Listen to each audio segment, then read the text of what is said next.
Hey there! Before you're about to dive into one of the episodes for our maternal mental health series, make sure that you have subscribed to our podcast on Spotify, Apple Podcasts, or wherever you get your podcasts. If you like this episode, we would appreciate if you spread the word and recommend or even forward this episode or the whole podcast in general to another parent or to anyone who you think should be listening to this. If you find yourself asking how you can support us, the easiest way to do this is to give us a follow on Instagram at Stand Parenting Podcast and to rate us with 5 stars on the platform that you're listening to this. We hope you know you're not alone on this parenting journey and you enjoy the following episode. Let's get started.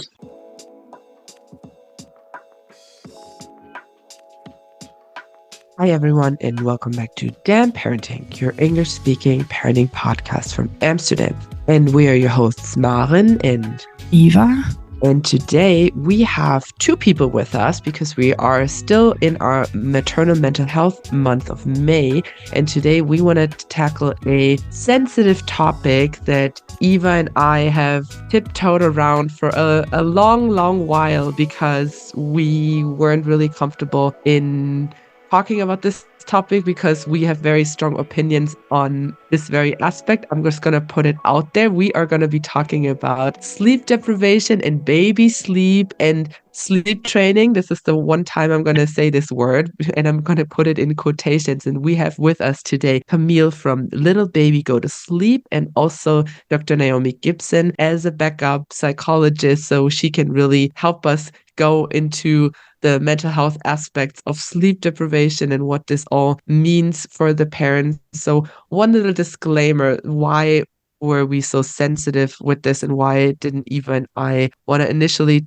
talk about it? Because neither of us is an advocate or a fan of sleep training because we don't believe that this is a healthy method for us and our children to get better sleep. So however, we saw that this is a topic that every parent goes through, and a lot of conversations are happening on all the groups and chats and all that. And I said, all right, we have to address the elephant in the room. How are we going to address this topic? And then I said, well, I don't want to be dealing with the child or the baby because every situation is so individual and I don't want to give general tips of, oh, this is how the baby goes to sleep, this is how the toddler goes to sleep or whatever. But I said one thing that we all have in common is the psychological and mental health aspects of sleep deprivation that we parents go through. So I said, all right, let's bring two people to the table who can help us understand the psychological effects of sleep deprivation and how can we as parents find tools to strengthen our mental health and strengthen our resilience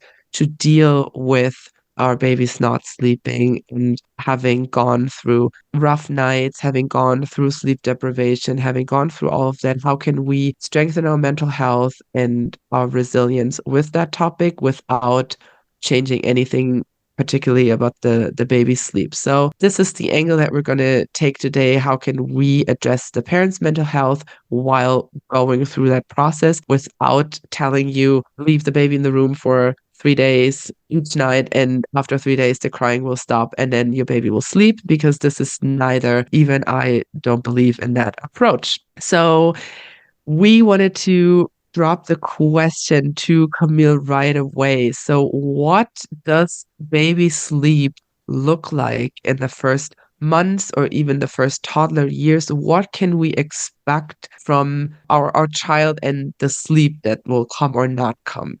Yes. In the first couple of years of a child's life, it's very varied by child. You have some people from the newborn phase that said, my baby's sleeping through the night, it's wonderful. And other parents saying they're waking up every 30 minutes and I have to put them back to sleep on the breast. So it varies enormously by child. And second of all, the first few years will be filled with regressions, quote unquote, which are actually developmental progressions. So it's a good sign that your child is going through this because it means they are developing and everything is working in there. And so these have a major effect on sleep because they want to practice new skills like crawling or walking or talking. And of course, we have sicknesses from daycare, teething. So the first few years are tricky in terms of sleep. It's unlikely that you will get full night's sleep right away from the get-go. And there's feeding, you have to feed them often for them to grow. And so I would say in the first, I guess the fourth trimester, really, the first few months, a baby really just needs closeness. They need affection. They need attention. They need to feel that they are close to the parents and their caretakers. So in terms of sleep, they will want to be close to you. And what I usually tell parents is don't be afraid to create quote unquote bad habits. Because if a child needs something, then it's okay to give it to them regarding their sleep. Things can always change over time with consistency and, clear guidance from parents saying, this is what we're going to do now, and being consistent. So habits can change. So in the beginning, if you feel, oh, I shouldn't make them fall asleep on the breast all the time, that's okay because everything can be adjusted over time. I saw it somewhere that they say 5 months is usually when people are like, oh, this is when you need to expect a child to sleep through the night. Well, definitely not. 5 months is a time where they are more aware of what they can do. Their developmental phase is more advanced than the newborn phase. Their melatonin is more regulated. They understand that, their brain has adjusted their circadian rhythm, which is knowing the difference between night and day. So that developmentally, they are more apt to be able to sleep longer stretches, as well as the feeding increases, the amounts that they're able to eat. So that also helps. And then solids food can start as well. So they have more calorie intake in the day. So all of these things can help a baby sleep longer, but that doesn't mean that that's when they will sleep at all, because then you have multiple regressions on the back of that. So there's no expectations, and parents really, I think, feel the stress and the need to say, my child is not sleeping now when they should. And that's,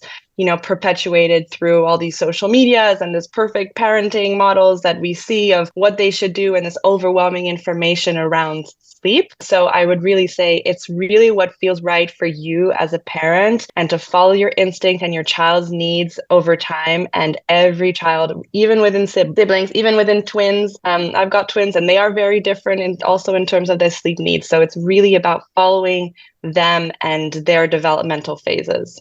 Yeah, I often think about temperament of babies and children, which is not looked into as well. So these sort of like catch-all sleep training, whatever we want to call them, things like do X, you'll get Y. It's totally not taking into the fact that we're all different humans, that the babies come out completely different and have different levels of sensitivity to their world, to noise, to temperature, things like that, that of course are going to make a difference, but they also will make a difference in terms of how babies respond to different kind of nudges or more firm pushes, perhaps with different sleep training techniques. Like that's something that I think can really affect people, mothers, fathers, whoever's well-being, of just like, this, I was told X would equal Y. Well, why is my baby not doing that when I've done all of the steps? And that kind of crazy making thing of like, that means there's something wrong with me as a parent, there's something wrong with me, my baby. It can really send people down a spiral. Yeah, I was just going to say, like, for the parents aspect, exactly that. It was just a case of, it's that expectation of, when you Google it, it's usually like, oh, after the 4th month regression or whatever. It's that expectation level from the parents. Expectation that their baby will do something in a certain way. Yeah. And I mean, honestly, I have a 3.5-year-old and that does not happen at all. And I'm sure it doesn't happen even up to the age of 18, 19, 20 and 21. You can't expect them to do just what you want them to do either. But it comes from a place of often like desperation. If you're really not getting much sleep, it can really affect how you manage things in the day. It can affect how you manage your relationships, how everything is affected by sleep in a sense. And that, can then make you feel pretty desperate to find an answer. I think what's also so interesting to me is that I hear this phrase so often when it comes to baby sleep, is they need to learn how to sleep. Like this is some cognitive concept that they have to understand and they just have to get. And when we think about when do we sleep best, when we feel safe, when we feel connected, when we feel, relaxed, our nervous system can relax. And this is not something that we can learn. It's not like a switch on off and now I'm in sleep mode and now I'm going to fall asleep. So yeah, what I never understood is how should we learn something that is not connected to a cognitive behavior of, oh, I just have to understand this step and then I will be able to do it. But it has more to do with the feeling of my baby feels safe, it feels calm, it feels connected, it feels that it's not alone, and all these things that need to be addressed instead of, well, it just needs to learn that now it's dark and now it has to sleep and now the mind is going to learn that. That was always very confusing to me. Like, how are we going to learn the feeling? And one thing that I wanted to then throw the ball also to Naomi again is that how can we help our mental health, and what are the ways that we can, or the steps that we can take when we are, like you said, we feel desperate, we feel stressed, we feel anxious about even bedtime or the night, when all this, like, oh God, how's the night gonna be? How's that gonna be? What are some tips or mechanisms that we can put in place to deal better with the sleep deprivation or this anxiousness that the whole topic of sleep brings to us? I think it's very real that sleep deprivation increases things like irritability, anxiety. It can make people less able to be like the warm and responsive parent that they want to be or that they hope for. Like, that's real. It can also, exacerbate mental health difficulties in terms of things like low mood and anxiety. But what I think is the difference is that quite often, I don't know, sleep training accounts or whatever will say, save your mental health by doing this, get more sleep, then you will feel better. And I think if that were the case, then people would never have mental health problems that are sleeping 8 hours a night or whatever. Those things aren't as quickly correlated as they might appear. So yeah, it's more like a correlation thing rather than a causation factor in terms of your sleep deprivation and mental health. And I see clinically how big a change can come in terms of acceptance and expectations if you're a parent who is expecting, like Camille just said, this kind of fluctuation or to have a few years without good sleep, versus if you are expecting your baby to do things on certain timelines and perhaps getting fixated on things like wake windows and apps and like measuring these things. It's the same with sleep in general. If you have one of those, like I have a Apple Watch thing and I used to have the sleep stuff on there for myself, and I would wake up rested, as rested as you can be as a parent, and look at my watch that said I had like 45 minutes good sleep or whatever the thing that it uses, and then I'd be like, oh no, I'm going to be tired today, and just in that within 20 seconds of that thing. And I think the same is true if you're expecting to wake up, if you're expecting to be needed, if you're expecting that your parenting role exists at the nighttime as well, then it can make those wakeful moments and the exhaustion feel less exhausting. Camille, I was just wondering, when it comes to these misconceptions, as we already discussed, every child is going to be different. What could be some of the common misconceptions about the sleep and parenting together, about understanding the realities of the sleep patterns in infancy? How can we actually look at that and see about how to alleviate those stress and anxiety for parents? You already addressed like the 5-month mark is unrealistic. You're eating solids, it's unrealistic. Are there any other misconceptions that, you can address that people might come to you, for example, saying, hey, this is what I'm expecting? And it's like, well, actually, I don't know where you heard that from, or yes, this is a common misconception people have. Yeah, so I think the thing that I really notice and a lot of parents have in common, and it might work for some parents and it might not, is really this fixation on sleep schedules, on wake windows, sleep windows, waking them up, putting them to sleep at certain times according to their age because they should be sleeping or being awake for X amount of time. For me, this is totally counterintuitive because yes, it can provide structure for parents to feel a little more, let's say, in control, quote unquote, of parenting. So I feel that can help parents to feel that. But regarding their child, their own sleep cues and the child's unique sleep signs and moments of the day where they will feel tired will be the best indicator of when they are ready for sleep and when a parent should follow these signs for sleep, whether it's during the nap nap times during the day or in the evening. And I always tell parents, really observe your child, understand what these signs are. It can be very different for a child from a 3-month-old to a toddler. And you have a 30-minute window to basically help them, put them in a place where they can fall asleep, wherever that might be for you. And that's the optimum time for their brain. Their brain is ready for sleep. Their melatonin levels are rising. Their body is telling them they are tired. It doesn't matter what time it is. It really is about ditching the clock, following their signs, your intuition, and, understanding that will change throughout the first few years. And it doesn't matter what time their naps are, as long as they are ready, their body is telling them they are ready for sleep. And that really is a common misconception, and also leads to that expectation of, oh my gosh, my child has been awake for 3 hours. I missed the wake window. Now they're overtired, and they probably will be overtired or undertired. And then you're trying to force a child to sleep when they're not ready for sleep. So it can also add to the stress of, I'm not doing this right, and why is this not working? So yes, you might have to add a bit of flexibility into an already chaotic and unpredictable day. But if it means that actually the child is more apt to fall asleep in a better condition and it's easier for both of you, then that's really encouraged. So Does that answer the question? Yeah. I was going to say, you've both now discussed their apps. So from my perspective, my own history is a case of, I have anxiety, and especially in COVID, it actually was even better. But having a baby, like, I had major anxiety, but I had the apps. I had to have an app because honestly, the sleep deprivation meant I didn't know if I changed my child's diaper. I didn't remember if I gave the vitamin D and K drops. I don't remember anything. I didn't even remember if I showered or if I ate or if I drank. So I needed those apps to make sure I could keep track, because they have that book of, your baby's meant to have this many wet diapers, you're meant to have the drops, So I was so anxious about that's why I went with those apps. And indeed, as you say, I was looking then at wake window, quick, do this, do that. So I fell into that pattern.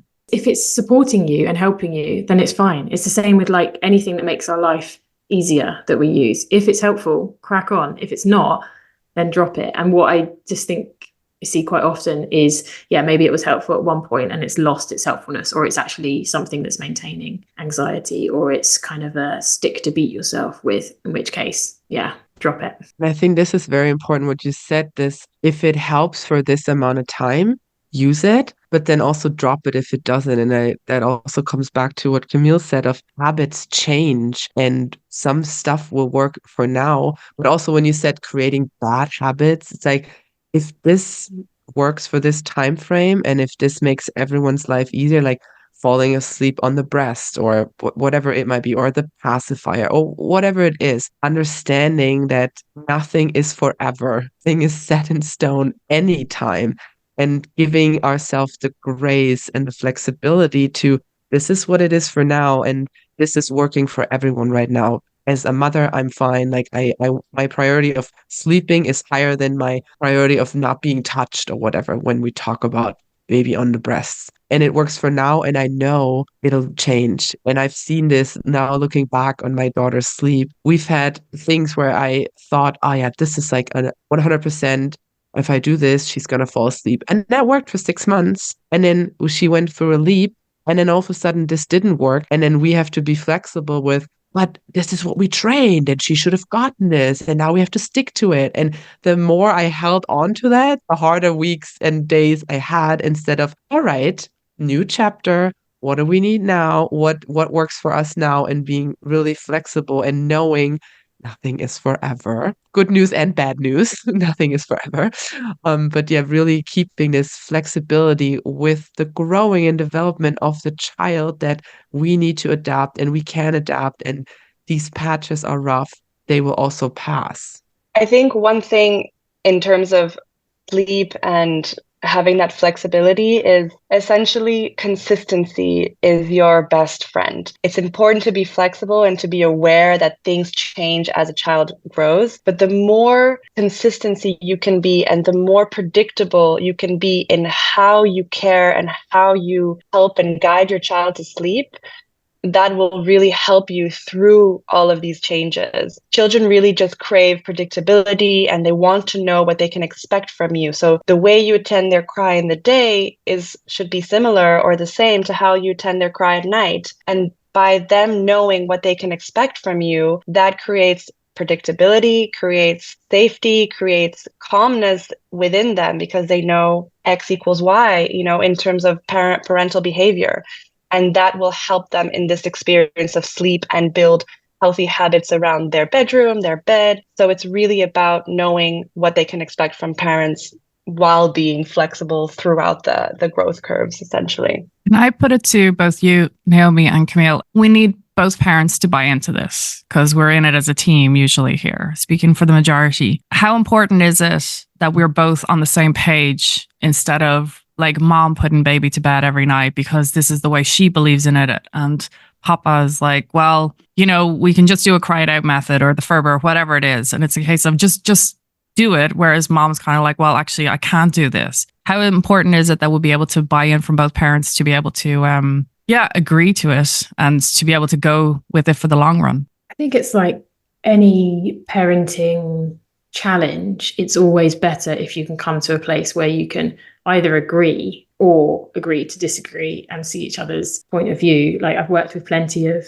couples where they have come from either real different cultural norms around sleep and babies, having babies in bed versus in cribs in their own room, these sorts of challenges. And the thing I find is most helpful is just an agreement in that moment. What we're going to do? What does this flexibility look like for us in this moment? Maybe it is a mum putting baby to bed, breastfed to bed or whatever, and dad cooking and cleaning the house up.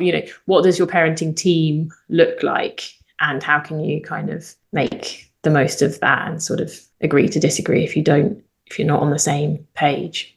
And I think also it's, I always encourage a variety when it comes to putting kids to bed, to develop, their own relationship around bedtime with both parents.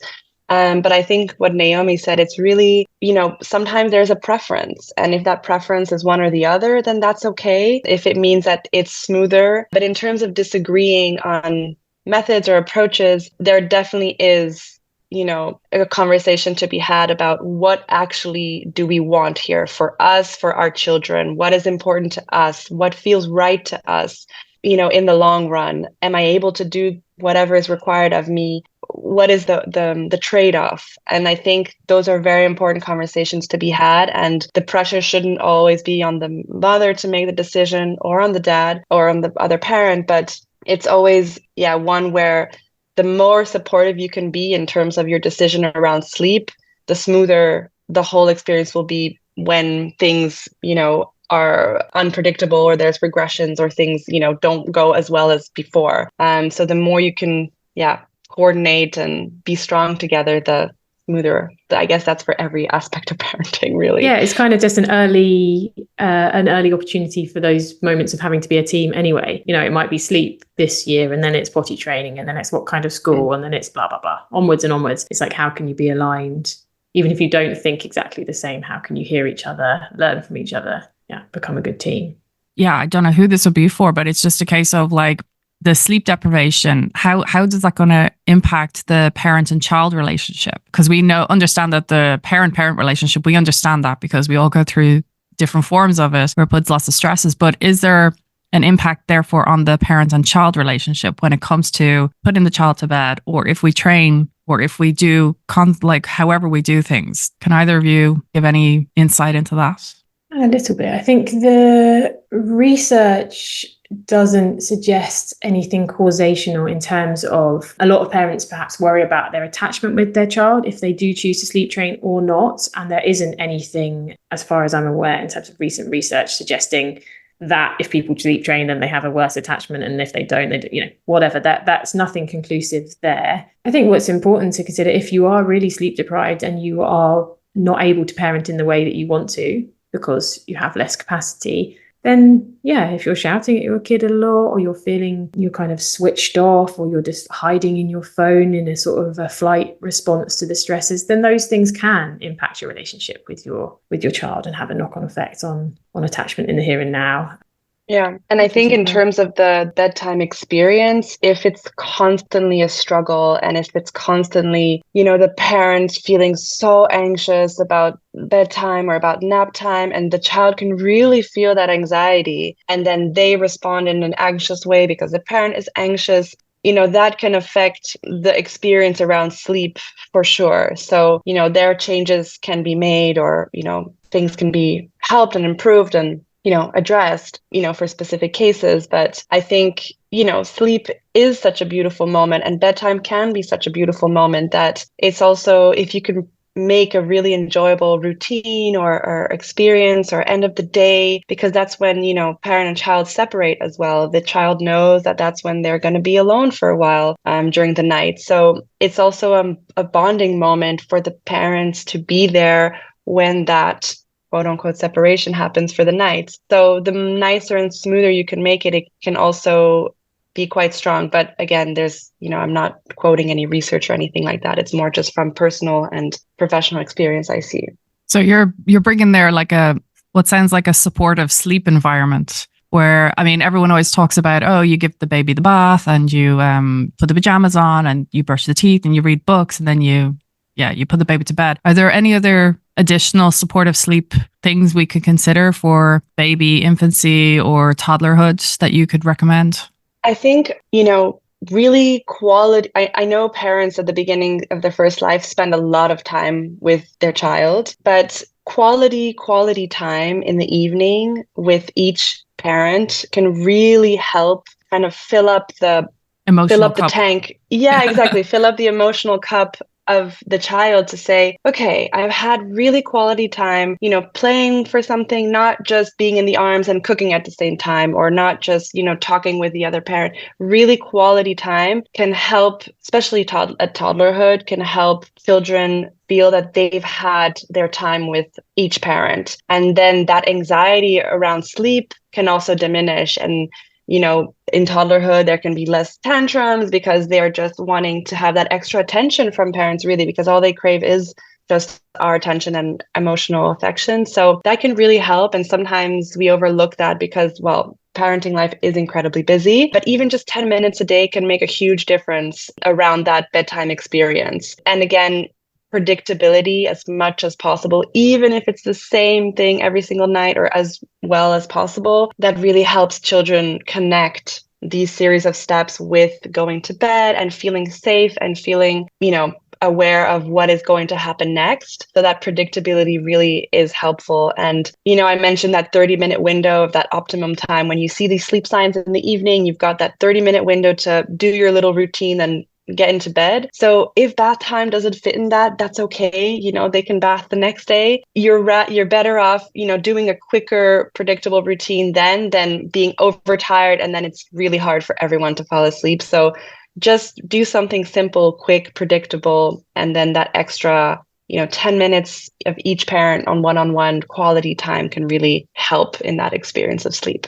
I just also wanted to say that sometimes that's not practical, that 10 minutes, and to not use that as like I'm going to say stick to beat yourself again with, of just actually, is it that book time that feels like quality time, reading a story quickly? Is it, really brushing your kid's teeth with a song and like a really kind of connected moment, just to kind of practically say, like, if it's a busy day with work and daycare pickup and trying to feed your kids, like sometimes that can feel so overwhelming if you then think, and I didn't get any connected time with them and that's why our sleep is so rubbish, blah, blah. But actually just taking moments to sort of drop whatever other things are on your to-do list or whatever and do the task in a fun and playful and connected way can be enough. And then if you've got 10 minutes, great. If you've got longer, also great. Exactly. It can really be part of the routine as well, like Naomi says. There was a social media post of some mom influencer, and it was a case of, the best way to do this at the end of the day is after dinner, get them out into nature, give them that time. If it's only 15 minutes. And when I saw it, I immediately was like, are you crazy? After dinner? Like what? First of all, to try and get the shoes on, to get the coat on, to get out, and I messaged her because it drove me to a point that I was like, you are insane. or you live with a lot of light, or you have dinner at 4 o'clock in the afternoon. Like, and I messaged her kind of like, can you give me an actual breakdown of your schedule? Because I want to see how this fits. And I think I got about 10,000 likes on that message because everyone was like, yeah, this just doesn't work. And it's these people who are influencing these, oh, but if you do this, you know, this is a great way to like ease that child in. And to attest to what you said about, you know, not rushing things, there actually is recent research that says children who are rushed in young childhood actually results in anxiety in adulthood. And so the nighttime routine is obviously like a key time where taking our time obviously is like paramount, and that we give us our space as well, I guess. I guess that goes with Naomi's always compassion, self-compassion. Yeah, element. and I think you're also talking about the do what works for you. Yeah. Right. If it works for you to get out in nature, go do that. If it's too stressful to get shoes on, don't do that. Like, there isn't a one size fits all. There isn't a one size fits all baby. There's parenting. It should all be different. Mum might do something different to the other parent, blah, blah, blah. So just work out what works for your family. Feel confident in that. Tweak as you go along to make it possible and easy.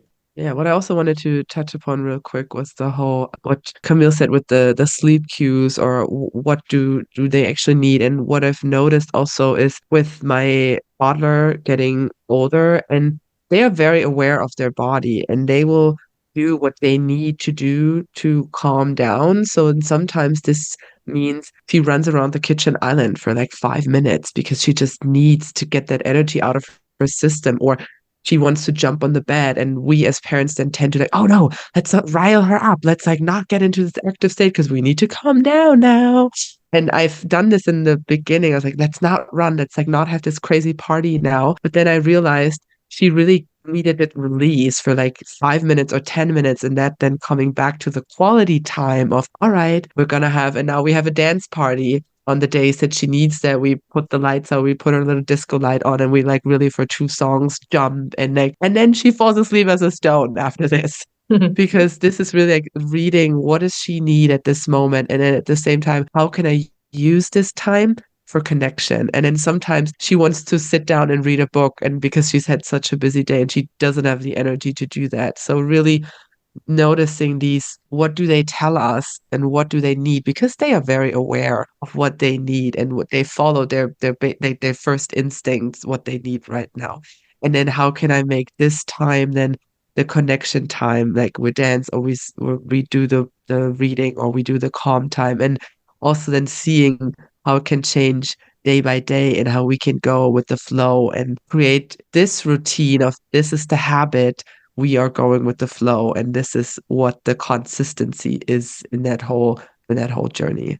So Camille, to wrap things up, would you be able to give us some supportive keys that people can actually take away from this, to know that it's always never going to have to be like a cry it out? You don't have to depend on this cry it out. It doesn't have to be just because other people are doing it doesn't mean some of us are going to have to go down that alleyway that it's not for us. It wasn't for me. It wasn't for Maren. I'm sure it wasn't for many other people out there. But it's so normalized, and therefore people are thinking this is the only way I can do it. So could you give us a few different ideas that we can encapsulate for our listeners to be able to maybe use in those very fraught early months or first year? Yes. So indeed, it is the most widespread method out there, and people just kind of seem to come across it no matter what kind of parent they are. And we feel that that is the only alternative. But it's a big, big spectrum. There's, on the other hand, it's really the wait it out. So you really just kind of follow your child's needs and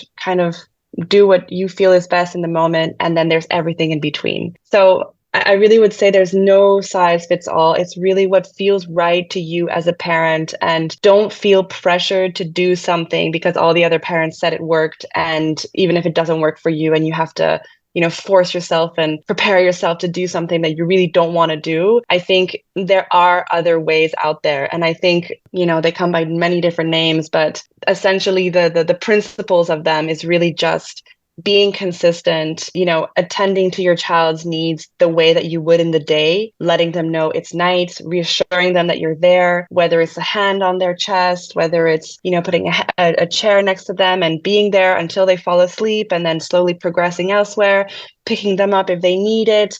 But whatever you choose to do, just be consistent, because that consistency will help them relax in what they can expect from you. They really just follow your instinct, and even if you have a friend that sends you this amazing book or this guide and you don't feel it's right when you read it, don't do it. Just because it worked for her or them doesn't mean it will work for you. And you are the parent. You know your child best, and you know what you want to do more than anybody. So even though it's new to you and you feel like you're totally out of loss with what to do or choices, try things out. If it doesn't work, that's okay. It's not the end all be all. There are other alternatives out there. You just have to kind of research and look up what works for you, and take all the information and kind of make it a melting pot and make it work for your family, I think. And Naomi, what would you be able to help us with for the parent side of things, like for our relationship as parents who are obviously going through sleep deprivation, which is detrimental to our mental health? One partner might need to be going out to work, the other might be staying at home and having to care for the child for the rest of the day alone. So is there anything you can help us with on that aspect? Well, whilst we were talking, actually, I was thinking, I put my sort of systemic hat on, and I thought, actually, sleep training or getting good sleep is pretty capitalist, in a sense of you need your baby to sleep through the night so that you can work or be productive. And I suppose I'd invite people to kind of relook at that. Like, does the partner who's working in a more traditional job, do they need to get more sleep? Or actually, is their work day somewhat easier than it is being with a baby? Just to kind of be flexible about sort of who's making the rules, in a sense, and is it patriarchy, capitalism, whatever? And with that, what does rest look like for you? Being kind of equitable about rest on the weekends, or getting early nights or lay-ins, or maybe rest looks for you like meeting a friend and having a kind of connected chat or doing some sports, or whatever. It's really individual, but being able to be open about having those conversations, I think, can be really protective in relationships. Or just kind of saying, like, noticing what you need, feeling able to ask for it on both sides, and being kind of, just keep coming back to like being a parenting team. What does your family need? What do you need to align on, and what can you drop, let go of? And on the other side, what about a solo parent? How can a solo parent also look at this? Yeah, I mean, we weren't designed to do it alone, to raise children. So who's in your village of support, which we've spoken about before? Is it grandparents? Is it another friend who can either look after your baby or take you out and do something fun, or love on your baby in a different way that helps you feel less exhausted? Are there practical things that you need to kind of get in terms of resources or things? I'm just thinking about like outsourcing to a cleaner or something like that, if you're able to. That means that you can get rest and catch up on things. I mean, it's so much harder if you're doing that on your own and you're really having to sort of 24/7, 7 days a week do those things. So how can you also look after yourself in amongst and that? also just on that is being okay with asking for help, because asking for help is not a sign that you're a bad parent. It's not a sign of weakness or anything that can feel like that. And in the moment you feel I'm a parent, I should be able to do this or whatever, and then add sleep deprivation on top of that, you're just not thinking straight, and you add all these extra burdens on you. But asking for help in whatever way, shape or form that looks is totally okay and necessary, and especially for expat families that are parenting in these pods and have no one around, just like Naomi said, whatever shape that can be or whatever you can afford, do it. And it's necessary to just get through parenting. It's a journey. Definitely. And with that, I think we're going to say thank you so much, Camille, for joining us for the first time, and Dr. Naomi Gibson, as always, coming back. This has been another element for the Maternal Mental Health series, and obviously sleep is paramount to every person in this world. So hopefully this might give someone a bit of grace and permission to be comfortable with what they're going through and what they actually want to do as well. So thank you, ladies, for joining, and this has been another episode. Thank you. Thank you so much.